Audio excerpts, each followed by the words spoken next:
आज मैं आपको सिखाऊंगा कि ह्यूमन बॉडी में इंसुलिन जो है वो कैसे सिंथेसिस होती है।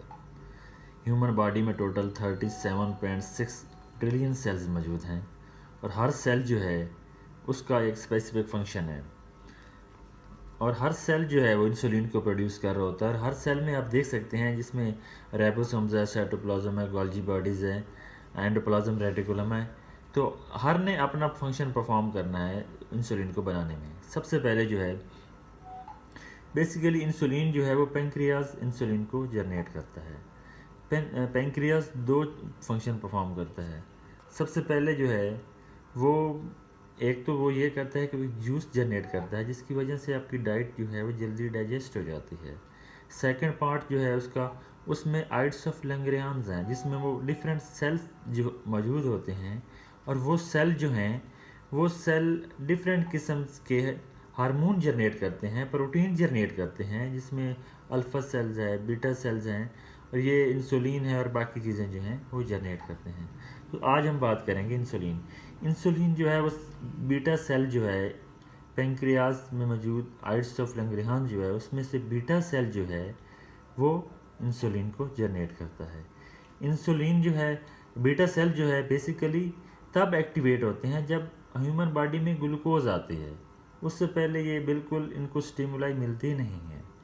तो जब इस बीटा सेल को इंसुलिन आई, ग्लूकोज आई, तो तब ये इस जो बीटा सेल है उसके लिए स्पेशल जीन जो है, क्योंकि हर सेल जो है वो एक बेसिक एक जिसे हम ज़िंदगी की इकाई कहते हैं, बेसिक स्ट्रक्चर है सेल जो है हम ह्यूमन बॉडी का। तो हर सेल अपना ही फंक्शन परफॉर्म करता है। तो उसमें मौजूद जो जीन है सेल में डीएनए में मौजूद जीन और जीन में मौजूद क्रोमोसोम्स 11 क्रोमोसोम्स जो है वो बीटा सेल को जनरेट करता है।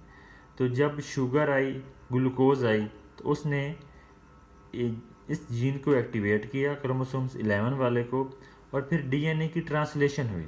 डीएनए उसकी कॉपी बना दी जिसे हम कहते हैं एमआरएनए।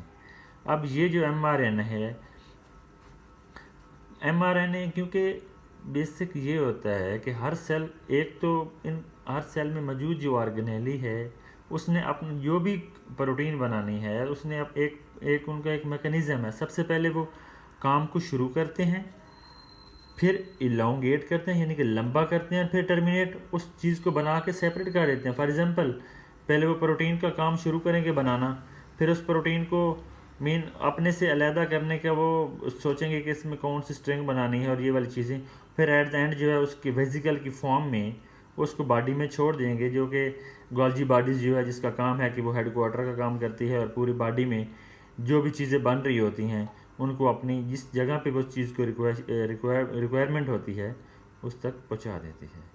अब सबसे पहले यहाँ पे एमआरएनए बन गया ये वाला। फिर एमआरएनए ने यहाँ से इसने जिस तरह मैंने पहले कहा इनिशिएट, इलोंगेट और टर्मिनेट, यहाँ से इसको निकालना भी अपना काम करके दूसरे के सपोर्ट कर देना है।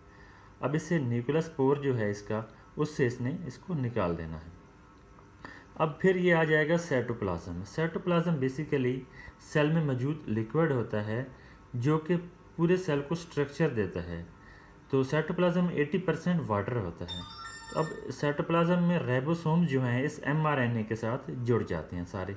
ये एमआरएनए ऊपर नीचे सारे राइबोसोम्स उसके जुड़ गए। अब जब ये जुड़ेंगे तो नेक्स्ट इसमें ये होगा कि इसके ऊपर जो है क्योंकि एक स्ट्रिंग बनेगी अमीनो एसिड की जिसे इनिशियल सेगमेंट कहते हैं। ये जो है ये पानी में बिल्कुल इजी नहीं है, ये हाइड्रोफोबिक इन नेचर है। ये पानी में बिल्कुल इसका इजी नहीं महसूस करता, बल्कि इसकी कोशिश होती है कि पानी से निकल के कहीं इसमें जाए यहाँ पे जो मुझे कंडीशन मिले वो फैट वाली मिले।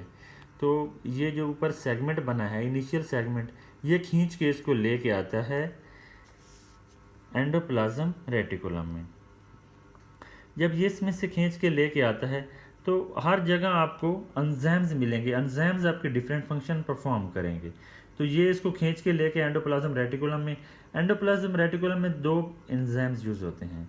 एक बेसिकली दो पेप्टाइडेज एंजाइम दो किस्म के होते हैं, एक एक्सोपेप्टाइडेज है और एक एंडोपेप्टाइडेज है। एक्सोपेप्टाइडेज जो है जिस तरह ये यहाँ पे लिखा हुआ है कि ये सिरों से जुदा करता है, जबकि एंडोपेप्टिडेज जो है वो दरमियान से जुदा करता है। जब इसको यहाँ पे ले आएंगे तो सबसे पहले इसकी ये वाली शक्ल बनेगी 11 अमीनो एसिड वाली। नेक्स्ट इस पे ये एंजाइम्स इस पे एक्ट करेगा एक्सोपेप्टिडेज। एक्सोपेप्टिडेज इसको दोनों सिरों से जुदा करेगा। इस सिरे को यानी कि जो स्टिमुलाई थी, ये स्ट्रिंग थी अमीनो एसिड की, वो अलग हो जाती है। इसे हम कहते हैं पेरीप्रो इंसुलिन।